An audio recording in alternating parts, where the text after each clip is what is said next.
Olá, bem-vindos a mais um episódio do nosso podcast Cinema Incógnito. O meu nome é João Carvalho, eu estou aqui com os meus colegas habituais, o Rui Pinheiro Olá. e o Olavo Abrantes. Olá. E hoje, continuando aquela lógica cronológica, digamos assim, pegamos aqui num filme de 2018, um filme de terror. Neste caso é o Hereditary, de 2018, dirigido e realizado por Ari Aster. É o primeiro filme, a primeira longa-metragem de Ari Aster. Ele trabalhava essencialmente com curtas. O filme não tem um elenco muito vasto, por isso eu vou destacar aqui os 4 elementos da família que protagonizam este filme, que é a Toni Collette no papel da Annie, a mãe da família, o Gabriel Byrne no papel de Steve, o pai, o Alex Wolff no papel de Peter, o filho, e a estreia aqui da Millie Shapiro no papel da Charlie, a estranha Charlie neste filme. Eu vou começar aqui por pedir a tua opinião, Rui, porque basicamente nós tínhamos falado brevemente sobre o filme antes e tu também nunca viste o filme, e é sempre bom ter aqui uma perspectiva diferente. Antes que nós condicionemos a tua opinião, era importante, gostava de saber aqui então a tua opinião sobre o filme. O que é que achaste? Qual foram assim, as tuas primeiras impressões? É assim, acho que para filme de Halloween, e visto que estamos a gravar isto agora também na semana do Halloween, acho que é um filme apropriado para a época. Diria que não é um filme de muito terror, mas gostei da experiência. Eu não tinha visto o filme na altura, vi agora mesmo de propósito para o podcast.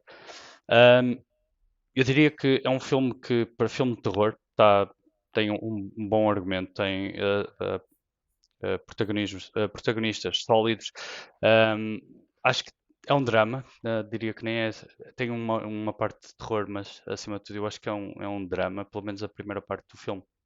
É um drama e que tem performances muito sólidas dos vários atores, principalmente da Toni Collette.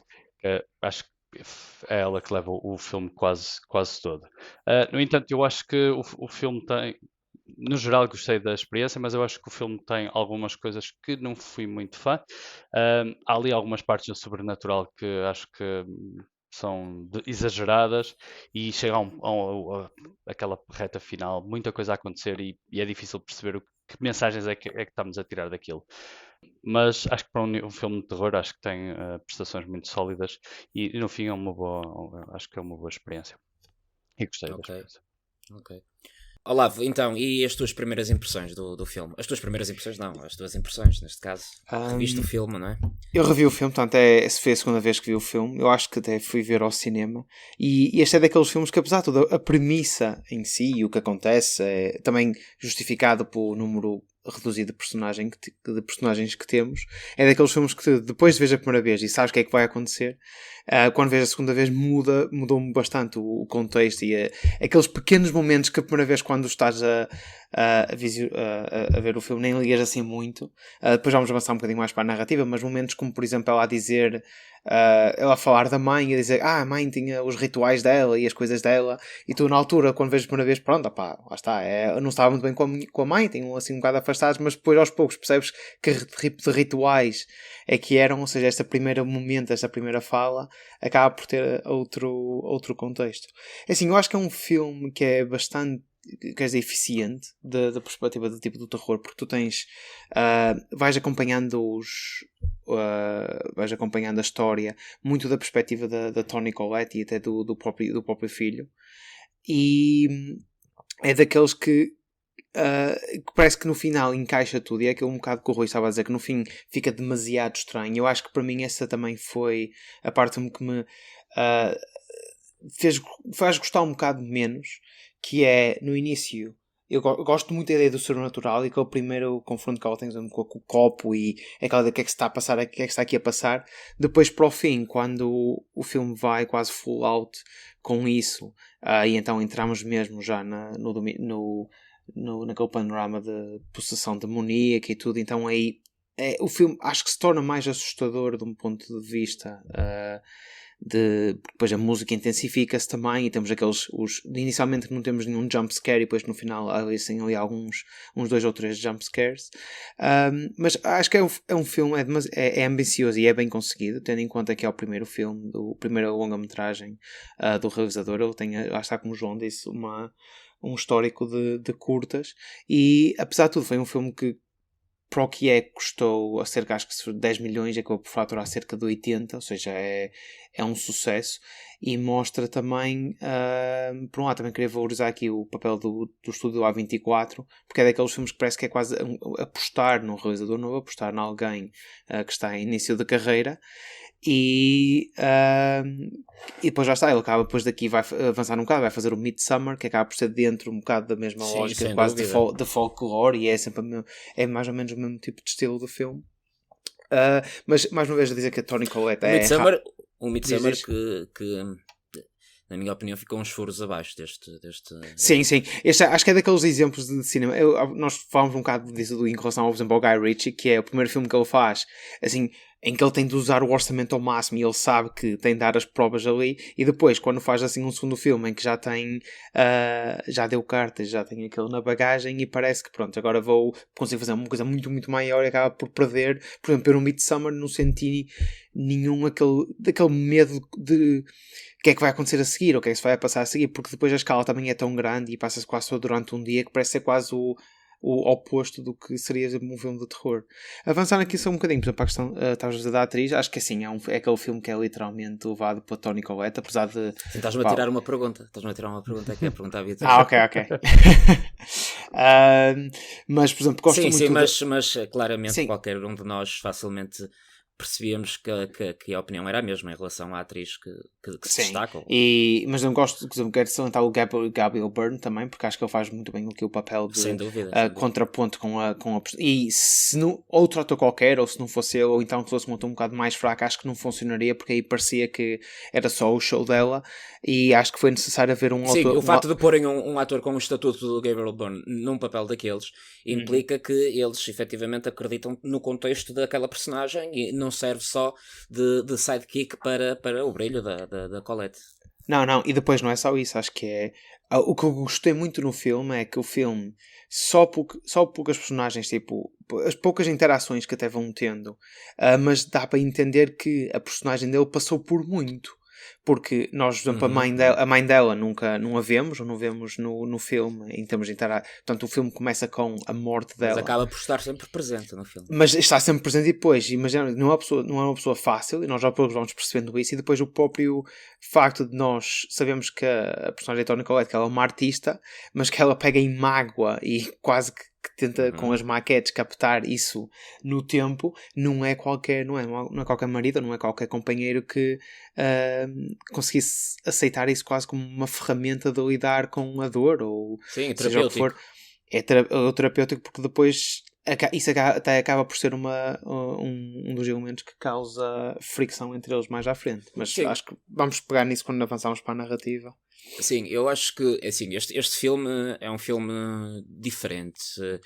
Assim, o filme é um filme que eu acho que vale essencialmente pelos detalhes. É um filme que nota-se que foi trabalhado, editado e filmado de uma forma muito intencional e muito particular, o que não é característico aqui nos filmes de terror. O filme retrata aqui basicamente uma história típica num filme de terror, uma família envolvida numa tragédia. O set é passado, o filme é feito essencialmente numa casa. Agora, o que me parece que este filme tem de diferente em relação à maior parte dos filmes de terror é que soa-me autêntico. Quando falamos da questão do paranormal, e que o paranormal pode ter causado à audiência alguma estranheza, eu acho que ele causa essa estranheza porque o filme é demasiado autêntico. A interação que os personagens têm, e o filme está estruturado de uma forma que torna as personagens muito relacionáveis e muito humanizadas, digamos assim. A questão do paranormal não é o fio condutor da história. Por isso é que tu estavas a dizer há pouco que quando vês o filme uma segunda vez tens uma outra interpretação, porque em retrospectiva já sabes o que é que vai acontecer no final e tu já consegues ligar todos aqueles pontos que vão acontecendo no decorrer do filme, nomeadamente a aparição de várias figuras do culto, etc., que vão aparecendo. E eu acho que a primeira vez que tu vês o filme, o primeiro e o segundo ato do filme, digamos assim, a questão do paranormal ainda é muito facultativa. Tu estás ali basicamente a lidar com pessoas que viveram uma tragédia, ou várias tragédias, no caso da Toni Collette, e isso leva-nos a um filme que nos faz relacionar com sentimentos como a culpa, o remorso, a negligência, o luto, a própria demência, a insanidade, a solidão.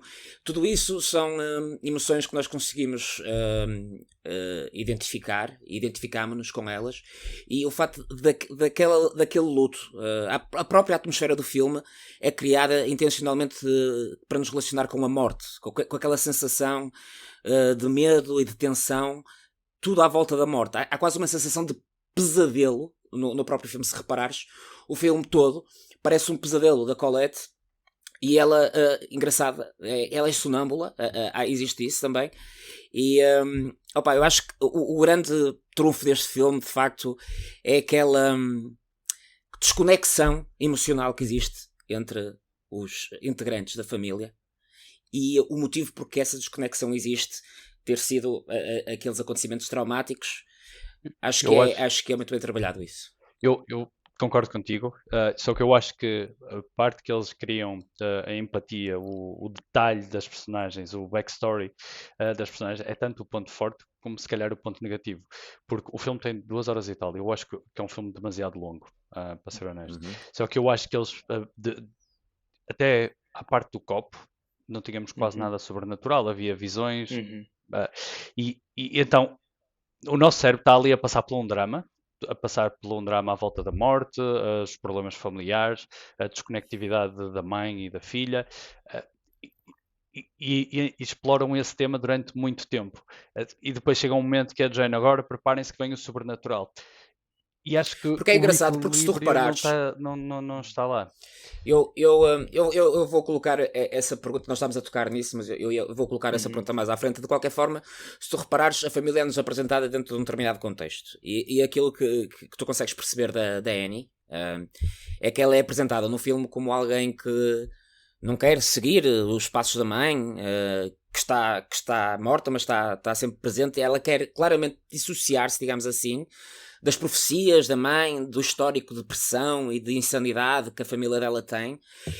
E a questão é que ela sente que alguma coisa dela está errada com ela. Ela tem um fardo demasiado pesado, o fardo quase hereditário, e isso é muito interessante. A questão do remate do filme com a questão sobrenatural vem beber muito à imagem que é pintada sobre a pessoa que foi a mãe dela, porque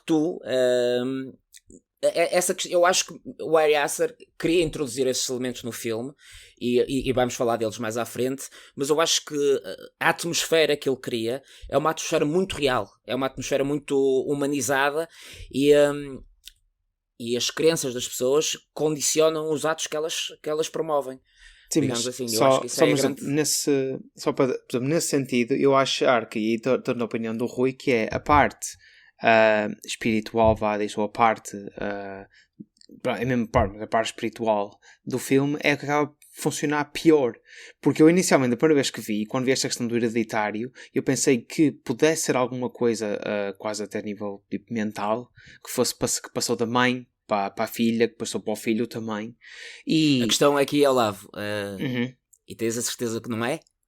Não, e pode ser, mas o problema é que nós como audiência temos de assumir o que vemos, e a partir do momento em que, por exemplo, vemos aquele copo a mover-se, e depois vemos no fim, tipo, há uma cena no fim que a própria Toni Collette está possuída e anda a flutuar pelo ar, e para mim acho que é capaz de ser daqueles, uma das cenas mais assustadoras, que me criou mais tensão, é quando quando o Peter está no quarto e ela está assim em cima da Consegues pendurada. ver esse plano? Não sei se reparaste, Rui. O filme está recheado desses detalhes. Que é um dos pontos fortes do filme, para mim, que é a maior parte dos filmes liberta-te do pico de terror. Isto é, constrói o momento, e depois, quando seja com imagem, seja com som, geralmente com os dois, liberta-te daquela ansiedade que é habitual quando esses momentos são criados. Este filme em particular não faz isso. Este filme em particular Mas faz, então não... na maior parte das vezes não faz. Obriga-te a encarar a situação e tu ficas sem ter a certeza como os personagens muito bem do que é que estás a ver. Ou é uma silhueta, ou é, por exemplo, nesse cenário quando o Peter acorda e a mãe ela já está lá no quarto, está lá em cima. Sim, já está no quarto. E depois ela flutua e ele vai para a sala e depois na sala tu vês na mesma ela no teto outra vez, ela desaparece e depois ela começa...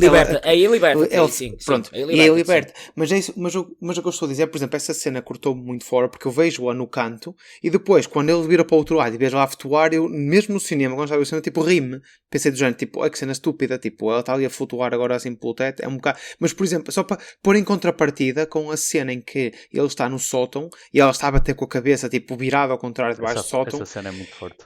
Por exemplo, essa cena funciona muito melhor do que, por exemplo, ela a flutuar de coisa assim a nível de impacto.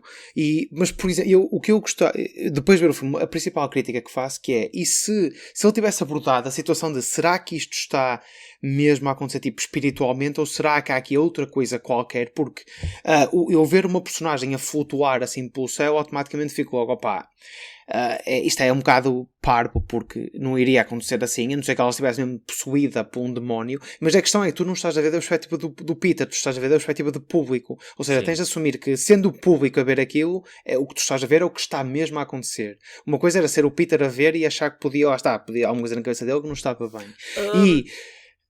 Mas só para dizer que, porque se formos analisar tudo o que se passa antes, eu acho tipo brutalíssimo se fosse uma perspectiva da própria mãe dela achar-se que estava ligada tipo aos demónios e ter criado aquele culto todo por trás, e à medida que tu vais descobrindo o quão o culto está envolvido nisto tudo, acho que funciona tipo, bastante bem a nível de tensão e de a própria Toni Collette descobrindo coisas sobre a mãe sobre as quais ela não fazia ideia nenhuma, então até foi ignorando, que acho que é um bocado isto, que é, os sinais estavam todos lá.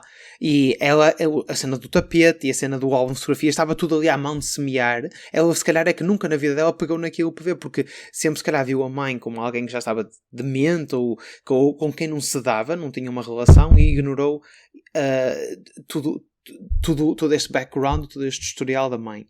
E o que eu gostava no filme é que à medida que ela vai descobrindo mais e mais, vai percebendo também que há aqui mais qualquer coisa a nível mental a acontecer e não ser só o espiritual, porque no final podemos dizer, pronto, isto é só mais um filme de possessão em que eles queriam era trazer lá o demónio, como é que se chama? O Payman. Queriam trazer o Payman, sim, queriam trazer o Payman e então, pronto, precisavam de arranjar era aqui o hospedeiro para o Payman e na prática é assim um bocado isso. Eu compreendo e aceito perfeitamente o que é que estás a dizer, e de facto a linha é muito ténue aqui. Digamos que temos que ser muito céticos e muito objetivos se quisermos caracterizar este filme como se quisermos retirar a parte sobrenatural deste filme. Mas não sei se concordo contigo quando tu dizes que a audiência... aquilo que nós vemos temos que aceitar como verdade porque não estamos a ver na perspectiva de cada personagem, porque a realidade é que os 4 têm potencialmente problemas, tirando, repara, a única falha nesta minha teoria é aquilo que acontece com o Gabriel Byrne e que ele efetivamente vê aquilo a acontecer, ele que aparentava ser o mais sano de todos, mas mesmo ele, tu não consegues perceber se ele viu efetivamente aquilo que nos mostraram ou se ele simplesmente ficou assustado porque o filho dele estava a ficar assustado com aquela situação. Eu compreendo, e acho que se calhar é um reach dizer que este filme, que a parte sobrenatural é quase facultativa, mas todas essas, há uma crítica que tu fizeste que faz todo sentido, que é ela a flutuar, mas eu acho que isso, a sequência em si foi mal trabalhada, a imagem, a forma, porque ela não precisava fazer, podia passar a andar ao lado, que resultava na mesma. Ela de olhar para um lado e ela a passar ao lado. Sempre caía e andava sem fazer barulho, por exemplo, qualquer coisa assim. De resto, mesmo quando o Peter acorda e a vê flutuar para dentro da casa da árvore, tu não consegues. O filme está quando o Peter vê aquelas pessoas do outro lado da rua na escola, tu não consegues perceber são visões, são Sim, aparições. mas aí a diferença é o que estávamos a dizer, que é o Peter está a ver, ou seja, tu estás, enquanto audiência, estás a ver o que o Peter vê, é o ponto de perspectiva dele. Enquanto que ele não vê a mãe no quarto, ele não vê a mãe a flutuar para fora do quarto. Ele só vê a mãe Certo. depois, quando ela corre na direção dele, depois já está na sala e vai por aí. Daí eu dizer que nós acho que não podemos, temos de aceitar realmente sim, pronto, já há aqui uma possessão demoníaca e porque o que nós vemos a acontecer, e mesmo, por exemplo, quando ele olha para o teto e vê a mãe tipo suspensa no ar a cortar tipo a cabeça fora, e ele está aí é que ele podemos, será que ele está a ver aquilo, será que ele não está a ver aquilo? Pois, Porque, é isso. Eu compreendo o que estás a dizer e concordo. Eu Mas acho- a verdade é que... Sim, Rui. Eu acho que o filme falhou na parte de nos transmitir pelo menos uma direção de o que é que afinal era. Se era real, se era a mãe a ter alucinações, se era o Peter a ter alucinações, ou se era uma cena genética e estava toda a gente com problemas mentais, ou se é mesmo um filme sobrenatural. E acho que cozeram aquilo tudo no fim. Eu acho que há muitas falhas no fim, há muitas gaps em que as coisas acontecem e nós não sabemos porque é que aquilo aconteceu. Um exemplo é quando ela tenta queimar o livro da filha e começa a arder-lhe o braço. Depois ela vai pedir ao marido para o Gabriel pôr aquilo a arder.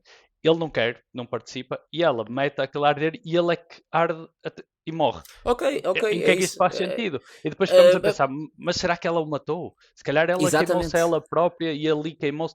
Mas não há uma indicação, porque ela no fim depois suicida-se. Claro, é um filme aberto, claramente aberto à interpretação. Ok? Mas tem que haver Isso uma é sem dúvida. coerência, porque se Isso nós é sem estivéssemos a ver tudo o que nós estávamos a ver pela visão da Toni Collette era alucinações, ela não podia no fim simplesmente morrer e de repente nós passávamos a ver a perspectiva do Peter e ele também tinha alucinações. Então toda a gente tem alucinações. sim. E é tudo mentira. Hereditário. Por exemplo, uma coisa, mas o que me chateou é bem, um bocado entre aspas, no filme foi que os pontos estavam todos lá. Por exemplo, nós percebemos que a certo ponto ela até sonhou ela estava a pegar fogo ao filho, não é? E à filha, até tipo ela pegou lá no tal, no thinners de tinta e ela sonhou com isso. E depois, por exemplo, eles podiam ter pegado dessa perspectiva do género de ela ter chegado à sala e dizer, eu tenho de acabar com isto, e o marido encontra, por exemplo, cheia de está do diluente, e ele quer que está a fazer, tenho de pegar fogo a isto, tenho de acabar com isto e não sei o que é. E depois, quando ela vai a tirar o livro, percebes que o que o marido estava a dizer que é que estás a fazer é porque ela tinha enchido a ele de diluente, por exemplo, e ele estava a pegar fogo agora por causa disso. Ou seja, mas isso, Olavo, é exatamente isso que eu estou a dizer. O filme não te dá essa indicação, mas é aberto a esse tipo de interpretação, porque ela logo no início faz-te naquela terapia de grupo, dá-te uma amostra daquilo que foi a família dela. O pai dela tinha uma depressão psicótica, morreu desnutrido porque não se alimentava. O irmão dela morreu, enforcou-se. A mãe dela tinha dissociação de identidade, e para além de estar senil e completamente demente, portanto, há ali pintado claramente um traço de insanidade a que ela se tenta dissociar. E a única pessoa sana naquele filme é efetivamente, parece efetivamente o pai. Sim. O marido. Sim. Tu não consegues perceber se aquelas cenas pode ser um ritos, mas eu não consigo dizer claramente. Eu acho que o que o Ari Aster quis sugerir muita coisa, mas eu não consigo dizer que aquelas sequências não deixam de ser uma metáfora para a insanidade, para a própria insanidade. Por exemplo, eu já vejo. Sabes o que é que a mim me parece? A mim parece-me que ele queria fazer um filme. Isto, pronto, pode ser eu a ser um bocado aqui, a ser um bocado mal demais em relação, por exemplo, ao estúdio, mas o que me parece aqui foi que ele quis fazer um filme em que ele, literalmente, é que está tudo lá, que é o pai dela era assim, a mãe dela era assim, o irmão era assim, ou seja, há aqui uma ideia de demência ou quase, pronto, qualquer coisa que não está bem, que passa todos os membros da família. E quando ele apresentou esta ideia tipo aos estudos, não, mas aí nós estamos a dizer que problemas mentais estão associados a este tipo de situações, vamos ter de inventar aqui alguma coisa sobrenatural a acontecer, que é para aliviar, é o melhor, que é para o público não achar. Eu vi uma entrevista do Ari Aster, e o Ari Aster disse que não tem nenhuma relação com o sobrenatural. E que efetivamente queria introduzir esses elementos no filme e teve que estudar esses cursos, essas seitas, etc., para perceber também do modus operandi e alguma de como é que essas coisas são feitas. Mas em relação a isso tudo bem, porque assim, o que eu vejo de forte nisto é esta questão do culto, e que imagina que a própria mãe dela tem esta demência, ela própria acreditava que, lá está, era representativa lá do deus, lá do Paimon, e ela ter conseguido pegar nesta demência dela e ter como é que é explicar? Influenciado um grupo de pessoas suscetíveis a isto, a segui-la, mas que isso fosse tudo quase da cabeça dela, e estas mensagens e estas coisas todas fosse tudo da mãe dela. Não pode, por exemplo, has de reparar, logo no início do filme, quando eles entram em casa, não sei se reparaste nisto, eu não reparei na primeira vez, tu ouves passos antes deles entrarem em casa, como se fosse alguém a andar no sótão. Sim. E que te leva a pensar que desde o início podiam estar pessoas infiltradas do culto dentro de casa. Quando há uma imagem em que, estás a ver, isso acontece várias vezes no filme, que passa do dia para a noite de repente, tens a casa a focar e depois cai a noite. Numa das imagens vês um grupo de pessoas gigantesco nu à volta da casa. Eles quase que se fundem com as árvores, com os pinheiros, com essas coisas todas, mas vê-los lá. O próprio Peter, quando entra no sótão, quando está a ser perseguido pela mãe, há lá um plano, tu vês alguém do culto atrás de um poste, atrás de um pilar no próprio sótão. Portanto, tu não consegues perceber até que ponto é que aquilo foi brainwashing da malta do próprio culto, que já tinha essa missão, que tinha a missão de atrair a personagem da Annie para aquele, porque era suposto o Paimon incorporar no Peter. Sim, e daí tudo certo, mas depois imagina, nós temos aquela espécie de quase de luz azul que vai aparecendo cada vez que o Paimon entra manifesta ou possui alguém que lá está. Tu mostras isso para dar a ideia que há aqui algo do sobrenatural a acontecer. Sem dúvida, mas eu acho que isso foi intencional. Mas eu não estou a dizer que não, eu acho que foi intencional para tentar desviar aqui um bocado o assunto para as questões, por exemplo, de doenças genéticas ou qualquer coisa aqui mental, tipo genético, e lançar a questão para isto é sobrenatural, portanto a família dela era possuída por demónios desde o início. Qual é a tua opinião sobre o título do filme? Porquê é que achas que o filme se chama Hereditário? O filme chama-se Hereditário porque a lógica daqui desta questão do culto foi, e a própria avó, por assim dizer, ela quis que a filha, que depois não conseguiu passar o demónio para a filha, então teve de tentar passar para a neta, mas como o demónio era bom, então teve de passar depois da neta para o filho, ou seja, e ela estava a passá-los, queria criar esta espécie de vassalo, quase não é vassalo, é de recipiente, receptáculo, queria criar esta espécie de receptáculo de pessoas que já estavam à partida predestinado quase para o aceitar. Por exemplo, nunca conseguiriam passá-lo para o marido, porque vem um bocado esta de hereditário, ser quase de família, ser quase congénito. Mas daí vir o nome. Mas daí o nome ainda me confundiu ainda mais. Porque eu estava à espera que fosse algo tipo, quase explicável, tipo, a nível de medicina, e não que fosse assim sobrenatural. O João queria uma resposta ao contrário, que não era que fosse a parte sobrenatural, mas que fosse pela parte hereditária de geneticamente passar a doença, esquizofrenia ou o que seja, para os filhos, e de mãe para o filho e depois para os... Sim, eu acho que não é claro, Rui. Eu acho que não é claro, é só isso. Sim, mas tu defendes mais provavelmente esse caminho do que propriamente a parte espiritual e de eles serem os predestinados eu acho a receberem é uma questão de interpretação. Acredito. Mas o que eu acho podemos ver pelos dois lados. Eu acho que ele intencionalmente põe esses dois cenários. Percebes? Porque se reparares, ele está constantemente a trazer a questão da importância da mãe na vida deles. Ela própria dá-te a entender que o irmão suicidou-se porque a própria mãe tentou que ele fosse um receptáculo do Paimon. Ele próprio diz que ele acusava a minha mãe de pôr pessoas dentro dele. E ele acabou por se suicidar. E nem é só isso, pois é que imagina, eu a certo ponto, a ver a segunda vez, até pensei, peraí, e se o Paimon esteve dentro da Charlie o tempo todo? E teve. Não, estou a dizer, tipo, desde o melhor, ou seja, é um bocado isso que tiras do filme, que é a Charlie não tem, porque ela, assim, a miúda parece ter, tem alguma dificuldade de desenvolvimento, ou assim, algum atraso de desenvolvimento.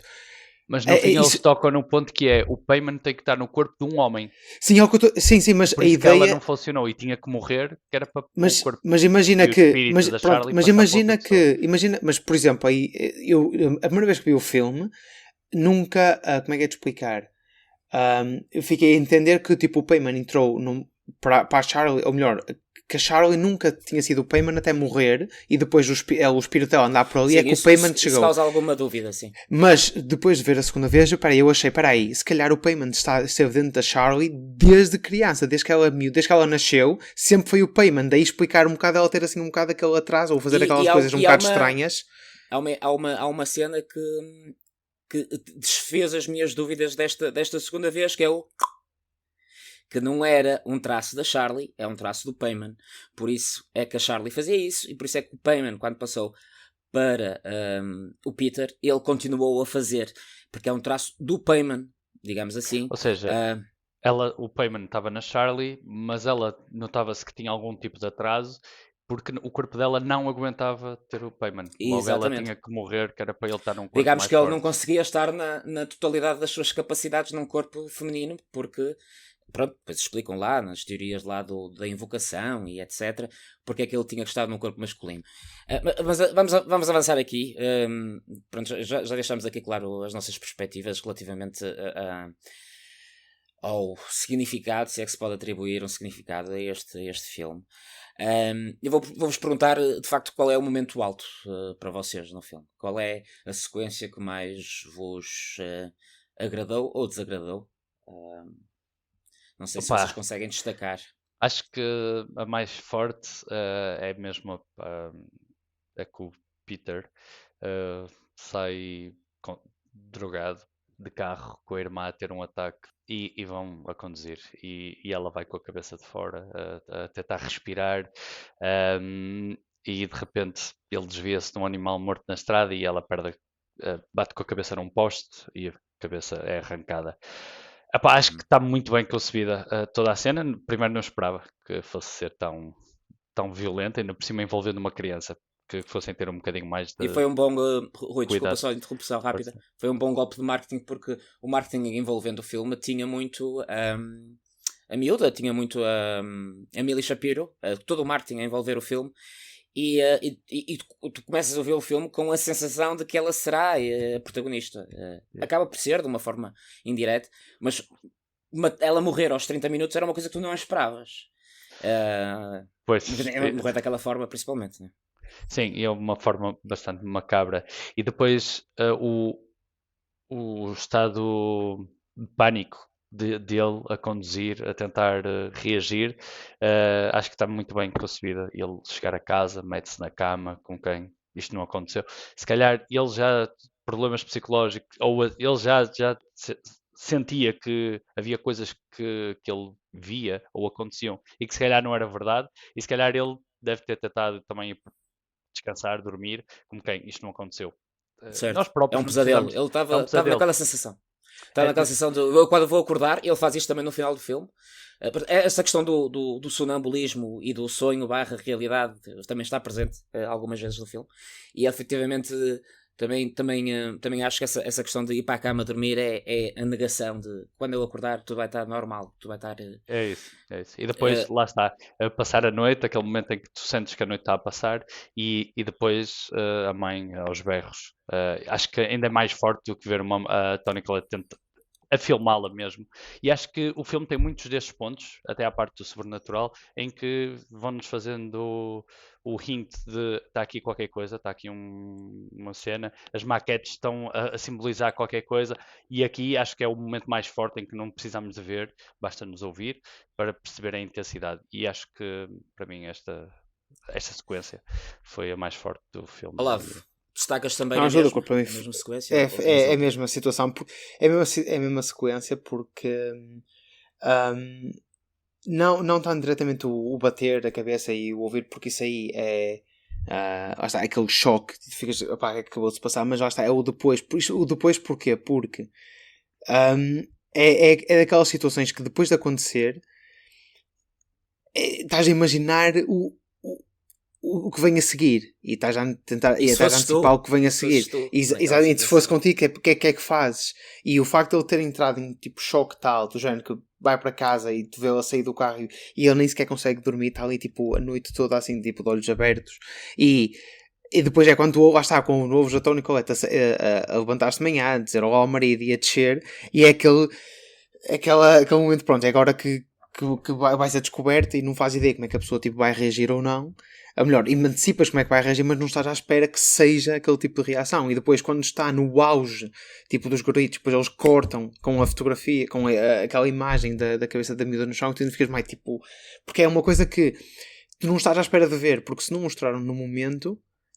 Também não estás à espera que vão mostrar depois, então aí ainda é mais eficaz porque vão demonstrar as consequências realmente do que aconteceu.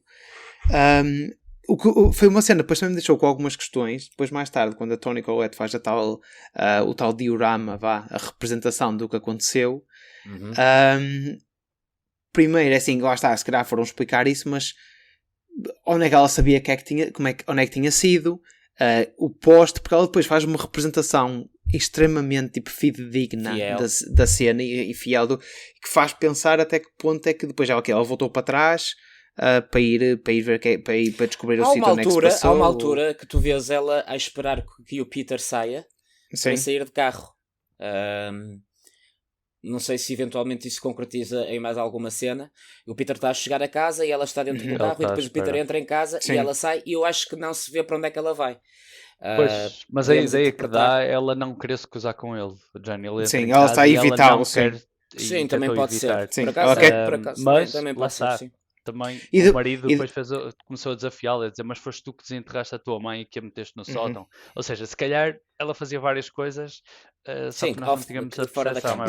E lá está, mais uma vez, só para, pronto, não está sempre a tocar no mesmo ponto, mas mais uma vez, a tal cena do, não era preciso meter aqui os espíritos à mistura, porque o filme por si, e as personagens por si, a interação entre elas já tinham tanto por onde se pegar, que se nunca sequer se abordasse esta questão dos espíritos, que ficasse isso assim no ar, eu acho que o filme ganharia muito mais, porque ficas a pensar, peraí, mas será que ela é mesmo maluca? Será que ela fez mesmo isto assim, isto tudo? Será que foi ela que trouxe também para lá? Será que... Entendes? Sim, ficas com essa ou dúvida. Podia não ser tão in your face, não é? Podia ser uma coisa mais porque, por exemplo, para mim, a cena do copo funciona extremamente bem. Porquê? Porque, é daquelas coisas que podia ser preparado pela tal personagem da Anne Dowd, que faz Joan, podia ter sido algo preparado antes, já em antecipação dela ir lá e etc. E, porque é daquele tipo de situação que podes fazer, é quase um truque de magia, por assim dizer, não é? Portanto, ela poderia fazer aquilo e depois há pessoas que são um bocado mais supersticiosas, então depois ela ver aquilo acontecer uma primeira vez à frente dela e vai fazer em casa, então é aquele momento em que ela começa a ver também o que quer ver e a doença mental dela não ajudaria a que ela visse as coisas, ou também então ela começa a acreditar cada vez mais nisso e a ficar presa cada vez mais nisso. E eu, por exemplo, até certo ponto no próprio filme estava à espera de um momento em que a própria avó ou a mãe fosse aparecer, assim de repente, que afinal não tinha morrido, tinha sido tudo assim tipo orquestrado por alguma razão assim da outra cena, e que depois disso acaba por não acontecer. E se calhar agora avançar um bocadinho para a cena final, porque a cena final para mim, curiosamente, acho que acaba por ser a parte mais fraca do filme. É mesmo aquele momento em que, pronto, vês os dois corpos lá decapitados, vês lá a cabeça da há uma particularidade nessas questões dos corpos decapitados, se vocês repararem. O filme está recheado desses detalhes. Há um plano. Aliás, tu consegues ver o símbolo do Paimon várias vezes ao longo do filme. Sim, são aqueles três corpos, não é? Exatamente, ele está no colar da mãe, está no colar da Toni Collette quando está a fazer o discurso no funeral da mãe. Aparece também no sótão da casa e na casa da árvore. E há um plano que aparece que dá para perceber perfeitamente que ele está também no poste onde a miúda perde a cabeça. Há um plano que aparece, depois depende das vossas definições de contraste quando estão a ver o filme, mas há um plano que dá para perceber perfeitamente que está lá o símbolo. E esse símbolo são as três cabeças invertidas. São quatro, acho que são quatro. São três, que são essas três cabeças é interessante, porque se reparares, cumpre uma sequência de invocação do Payman. São as três pessoas que têm que perder a cabeça, que neste caso foi a mãe, a filha e a neta. 3 mulheres, 3 decapitações, Só, 3 invocações, três planos que servem para invocar o Payman. Faz só, parte do culto. só uma parte. Eu estou a sentir que isto é uma enorme injustiça, porque vocês Uhum. estão a viram a segunda vez e poderam aperceber-se de muitos detalhes. Eu a Sim, ver a sim, primeira sim, vez não sim. apanhei nada disso. É normal, mas isso é bom, termos aqui perspectivas Uhum. diferentes.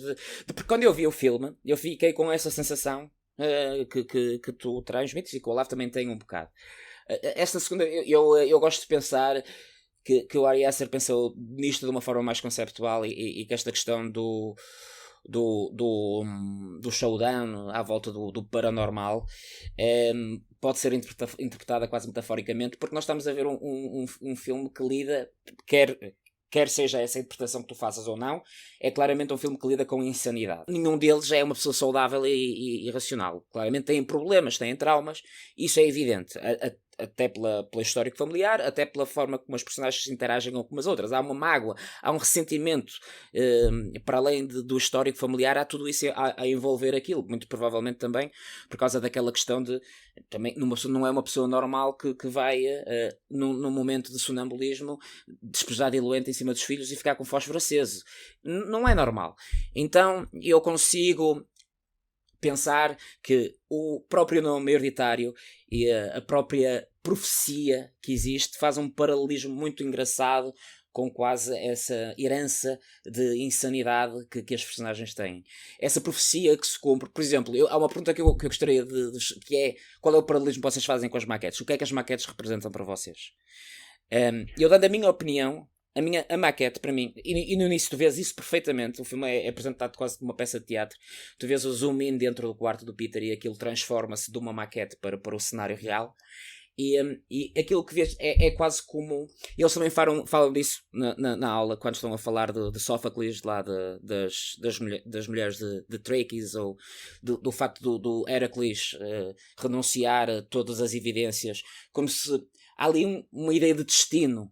Há ali uma ideia de destino, algo que não se pode fugir. Eles falam que a personagem do Heracles acontece isso, e no próprio filme, tu acho que sentes que nenhum deles. E é o mais triste das personagens, eles próprios dizem isso durante a explicação da obra de Sófocles. O mais triste a envolver aquelas personagens é que nenhuma delas tem controle sobre aquilo que está predestinado a acontecer. E aquilo que está predestinado a acontecer, e a sensação de que elas são meros joguetes no desenrolar do poder daquele culto, digamos assim. Quase como se o culto estivesse a observar aquela casa de fora, como a Toni Collette estava a observar os seus bonecos dentro da própria maquete da casa.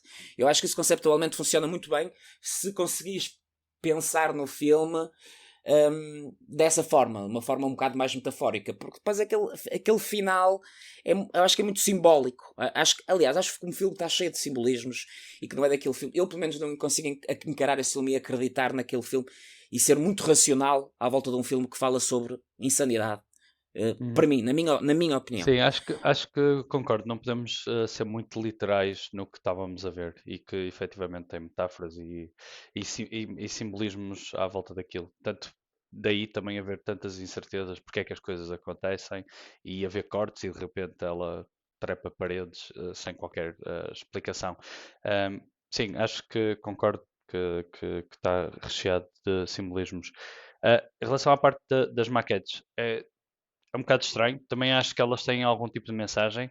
Serve para ela, para a Toni Collette, processar o que está a acontecer, quer seja o luto, quer seja o passado dela, quer seja o que vai acontecer. Porque eu acho que há ali há pequenos momentos em que parece quase que está a passar mensagens do que é que vai acontecer para a frente, e não apenas o que aconteceu. Efetivamente é estranho ela estar a recriar a cena do poste. Portanto, se calhar ela própria andava a perseguir todas as situações, todos os pormenores que aconteciam na vida dela, e ela andava à volta daquilo, o pensamento dela a girar à volta daquilo, e era uma forma dela exteriorizar, processar ou ficar obcecada com as temáticas. E vivia em casa, só a pensar naquilo. Tanto que quando as pessoas estão à espera que ela entregue a maquete, ela não faz maquetes para as pessoas durante quase o filme todo, trabalha um bocado, mas no Sim, entanto mas há várias maquetes a aparecerem durante o faça filme. aquilo que lhe aconteceu, não é? Sim, mas a cena era, se ela não fizesse nenhuma maquete, tudo bem. Mas A podiam cena ser é já que trabalhos vão anteriores. aparecendo, mas Não alguns, sei, não sei. por exemplo, do carro Sim, o do do carro, quebra-cabeça, claramente, sim, sim. apareceu depois. Há lá uma outra maquete que aparece, tipo, ela a virar, que ela vai lá e vira a casa porque a mãe está a olhar para ela. Ahm, Efetivamente, há uma das cenas que parece-me que ela está com a bebê, ou não, sim, com a bebê, Uhum. com a rapariga, com a Charlie, Sim. e a mãe está de pé Com as mamas de fora, com a sim. mama fora de Jane para eu dar de comer. E Sim. tipo, e aquilo está-se a mexer. Portanto, agora é a maquete que ela fez duas maquetes, ou mexeu ela própria, meteu duas, a mesma Uhum. a mãe com e sem roupa.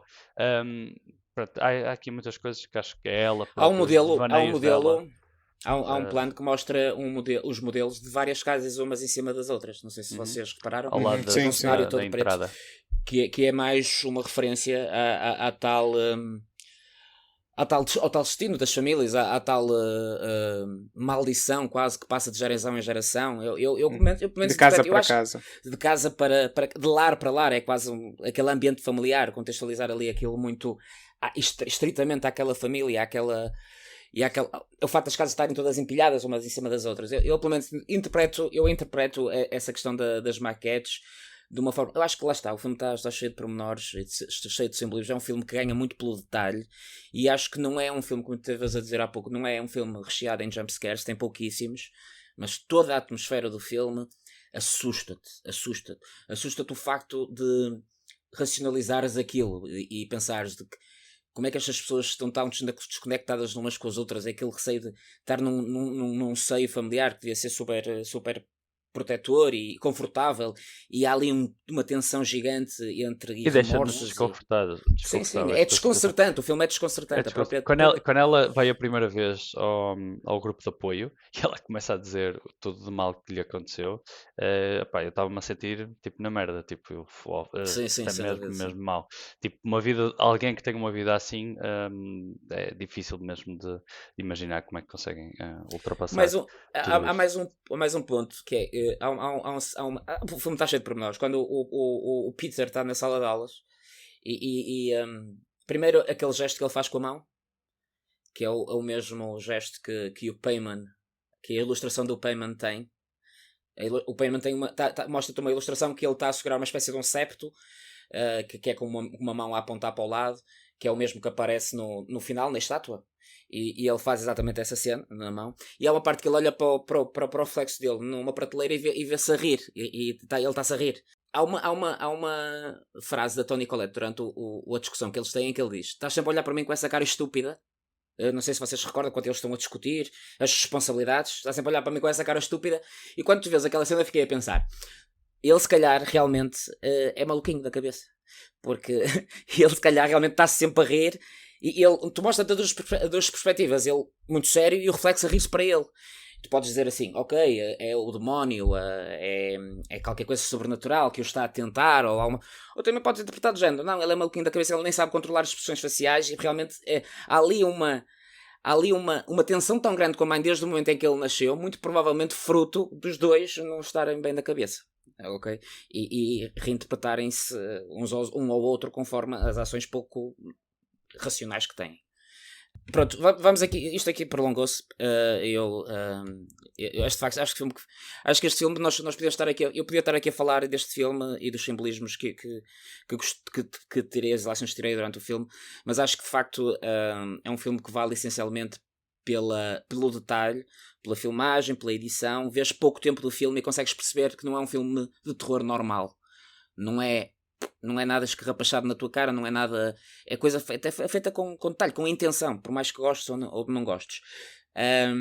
Sobre aqui a produção, não sei se vocês têm mais alguma coisa a acrescentar. Eu sinto que falei já demais. Só aqui duas coisinhas. Uma delas é a questão tipo da música.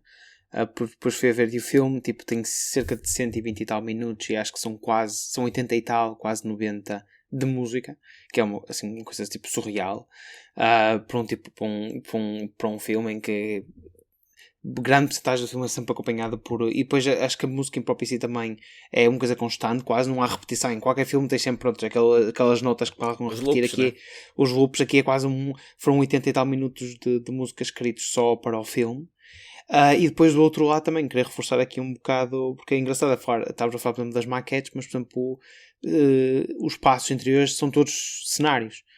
E é daqueles filmes que, por ser de baixo orçamento, normalmente o que é que se faz? Vão sempre filmar para a localização, mas o próprio realizador tem de ser cenário, tem que ser construído em cenário, e o que nos permite é que, da maneira que nós vemos aqueles planos das miniaturas com as personagens, com os bonecos, há planos do filme em que as pessoas parecem tipo muito pequenas em relação ao espaço que estão a ocupar, e isso só é permitido quando conseguimos tipo, retirar uma das paredes da casa e encostar ali a câmera, mesmo ali ao limite, e ter assim estes grandes ângulos abertos. E acho que é daqueles filmes que não parece inicialmente, a primeira vez que vi, mesmo para a própria arquitetura da casa e tudo, eu diria que era cenário, mas estava tão bem feito que parecia que não.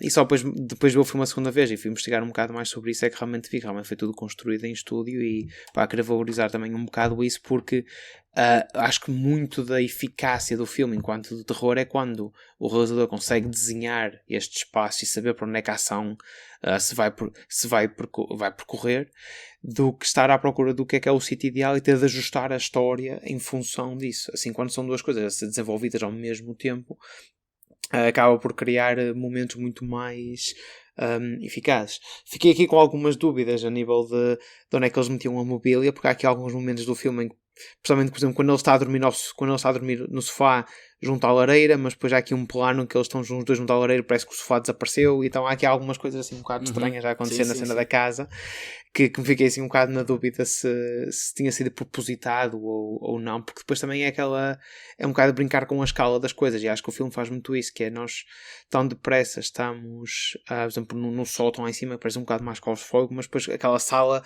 da casa parece... Tipo open space, quase. Sim, a sala da casa parece interminável, quase. Então dá para as cenas de jantar, em que são assim cenas em que eles estão mais juntos e parece estar ali ao fundo, mas depois naquela cena em que ele pega fogo, aquilo parece que eles estão quase num estúdio gigante.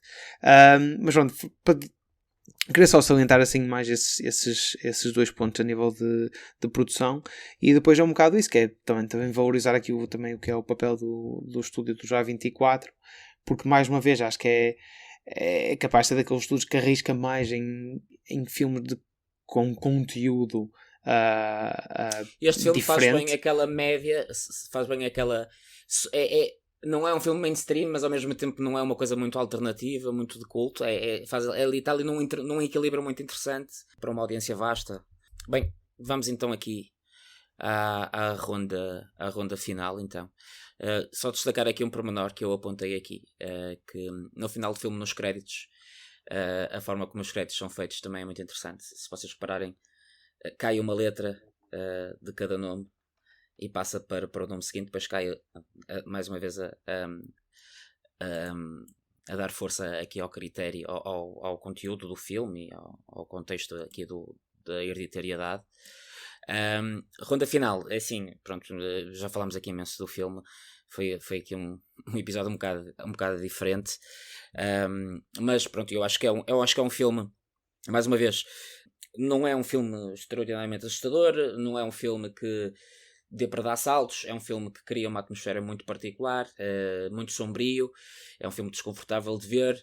Acho que isso é uma forma de terror.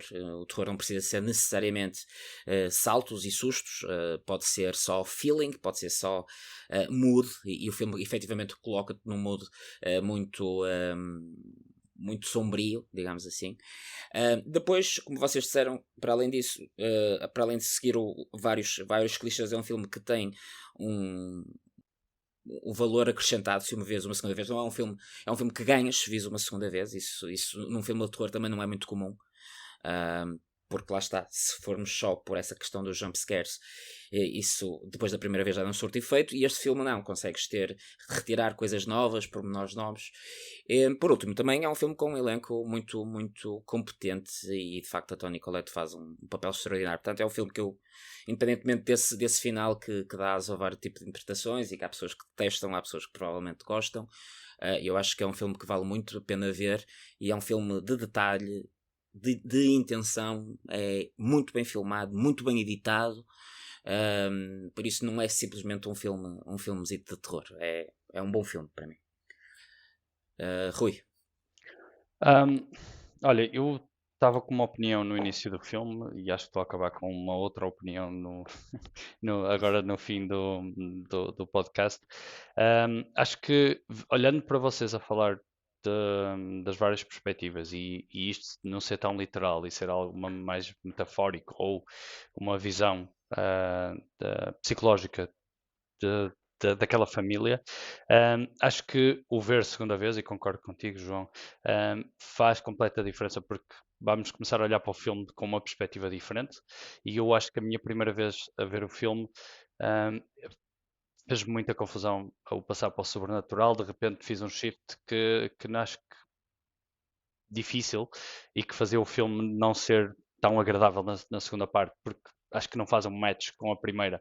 Mas se começamos a desconstruir mentalmente o que é que era o filme, se calhar vamos estar atentos a muito mais pormenores. E logo de início começamos a descascar, ok, se eu acredito que isto é a mente deles, ok, Sim, então sim, já sim. vou com uma visão diferente para o filme. E acho que fiquei com vontade de ver uma segunda vez. Quando acabei a primeira, fiquei com a impressão que se visse uma segunda vez ia perceber melhor o filme. Depois de estar aqui a dissecar o filme com vocês, ainda fiquei com mais vontade de Eu acho fazer. que principalmente quando o vejo ela falar sobre a mãe, cada vez que eles falam sobre a mãe, o que é que a mãe fazia, o que é que as distanciou, etc., sabendo que a mãe dela, que era líder de um culto e que o plano todo dela era com isto, com o Payman e ser a head sorceress, ou como é que eles lhe chamam, disso, isso logo, antes sequer do filme arrancar mesmo a sério, tu já estás aqui um bocado um bocado de intenção, ou então a simpatizar ainda mais com a personagem da Toni Collette, e as coisas parece que encaixam até muito melhor. E depois também é aqueles momentos que o João estava a dizer de se virem com atenção, está ali uma pessoa, está ali outra, está alguma coisa, ou seja, o filme tem muitas pistas espalhadas que depois no final, quando souberes que é que estás à procura, quase consegues apanhar assim estes momentos todos. Eu vi o filme no cinema, com a sala praticamente vazia na altura. Estava no Algarve a passar férias e dei um salto ao shopping para ver o filme. E de facto, pronto, com aquele ecrã, é diferente ver um filme destes num computador ou numa televisãozita, porque de facto é um filme com grandes planos, com um grande ecrã. Tu tens tempo para olhar para o ecrã, mexer os olhos e tentares captar pormenores. Por exemplo, essa situação em que o Peter acorda e ela está no teto, há pouca gente que repara numa primeira vez. Há muita gente que vê toda a gente a passar atrás dele, mas que ela já está ali no teto, na sombra. Não é assim tão fácil. Não é assim tão fácil de parar. E o filme está recheado desses pormenores. Sim, e acho que, pronto, lá está. Vamos ver o filme com outra perspectiva depois de sabermos que tem uma mensagem muito mais forte e que todos os sinais não é para dizer, olha, no fim vai acontecer isto. Não. Estes sinais todos, é um pouco como o Shutter Island, que é muitos sinais que acontecem, é mais para dizer a personagem não está bem. Tipo, isto é a imaginação dela. Ou não. Pois, eu acho que o filme te abre essas duas interpretações. Eu acho que, como estava a dizer no início, a questão do paranormal é uma questão que tu enquadras no filme e depois, se vis o filme já sabendo o que vai acontecer, tu podes ir por esse caminho e começas a ligar.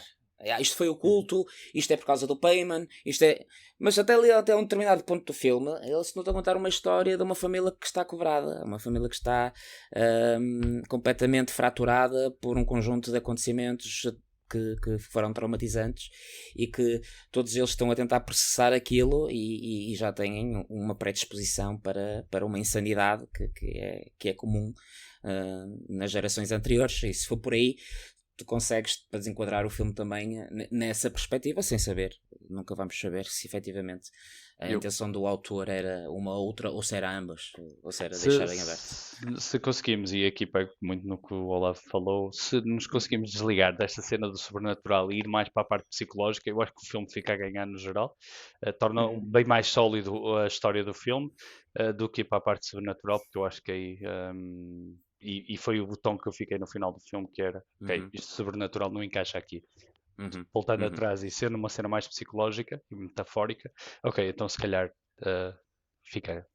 traz Sim, valor é a mesma acrescentado ao sensação, a mesma sensação comigo, por isso é que eu compro com mais facilidade esta questão de que de facto pode ser interpretado dessa forma. Pronto, sendo assim, já fizemos aqui a nossa conta final, também já vamos com bastante tempo.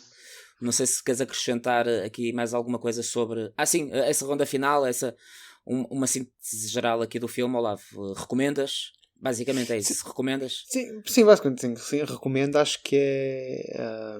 acho que é daqueles filmes que... primeiro, quem for ver pela primeira vez, sem ver no trailer, sem saber nada sobre o filme, vai ter muitas surpresas e vai sentir imersido dentro do filme, dentro da história. E pronto, mais vezes só salientar aqui a Toni Collette, que é uma atriz, tipo, é absolutamente excelente, e o papel que ela faz no filme é genial, e principalmente tipo, as transições que ela faz de expressões de choque e expressões, tipo, por causa de uma cena em que nós não falámos, que para mim é chocante, é quando ela acorda à meia da noite com as formigas e vai aos poucos e segue as formigas, chega às formigas e depois chega ao quarto e vê o filho, e a música ali começa a crescer e a cara dela absolutamente de pânico, e depois quando do nada ouves a voz do filho, mãe, o que é que se passa? E ela assim acorda assim de repente e começa a falar com ele tipo normalmente.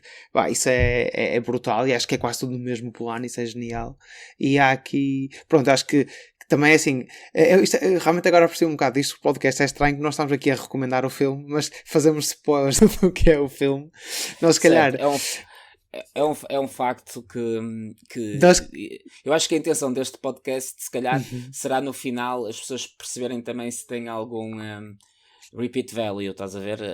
Eu acho que o que podemos fazer é, em vez de começar a fazermos a ronda final, no final, fazê-la no início e começar assim, dizer, pronto, quem é que recomenda o filme? Eu, tu e tu, pronto. Então, e as pessoas a seguir, olha, os três recomendam um filme, se calhar é porreiro, vamos espreitar o filme e depois a seguir vamos ouvir o podcast. Porque estar aqui a recomendar no final, depois estamos aqui tipo uma hora e tal, a debatar, a fazer spoiler do filme inteiro. Sim, concordo. De qualquer forma, também pode servir para que quem ouça e quem não tenha uma opinião muito sustentada sobre determinados filmes possa também ver com outro olhar, mais ou menos como o Rui estava a dizer no caso dele. Sendo assim, damos por terminado este episódio e vemos então para a próxima. Até à próxima. Obrigado, então. E até à próxima. Adeus. Até à próxima. Adeus.